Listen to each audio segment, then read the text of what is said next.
डाग पडला तर तो साबणानं म्हणा, वॉशिंग पावडरनं म्हणा धुतला जाईल।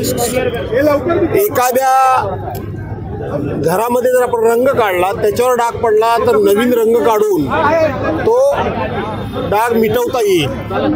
परंतु विद्यमान सरकारच्या चारित्र्यावर, निष्ठेवर आणि एकंदरीत महाराष्ट्राची जी वैचारिक परंपरा त्यांनी बर्बाद केलेली आहे, त्याचा डाग हा कधी धुतला जाणार नाही, एवढंच मी सांगतो। भावना गवळी यांचे बँक खाते कुठवले आयकर विभागात, भावना गवळी खासदार आणि त्याचं तिकीट कापण्याची देखील चर्चा आहे। मला असं वाटतं की भावना गवळींनी या भाऊबीजेला एका भावाला राखी बांधली असं मी कुठेतरी बघितलं। खूप मोठा भाऊ आहे तो, कदाचित त्यांची बँकेची खाती गोठवणं ही त्यांना मिळालेली भाऊबीजेची भेट असेल असं मला वाटतं। पवारांना घरी बांधण्याचा सल्ला देत आहे,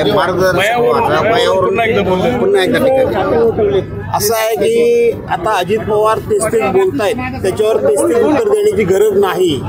पवार साहेबांचं वय मोठं आहे हे काही लपून राहिलेलं नाही, परंतु कितीही वय असलं तरी आजही पवार साहेबांचा जो स्टॅमिना आहे, पवार साहेबांची काम करण्याची धमक आहे, पवार साहेब जे फिरण्याचं जेवढं फिरतायत तेवढं 20 वर्षाच्या तरुणाला देखील फिरता येणार नाही। त्यामुळं त्यांच्या वाढत्या वयामध्ये सुद्धा पवार साहेब ज्या पद्धतीने मेहनत करतायत त्याचा आदर्श घ्या।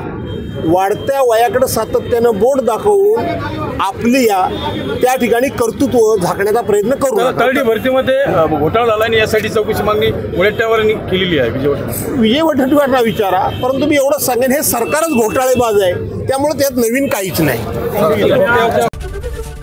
एबीपी माझा, उघडा डोळे बघा नीट।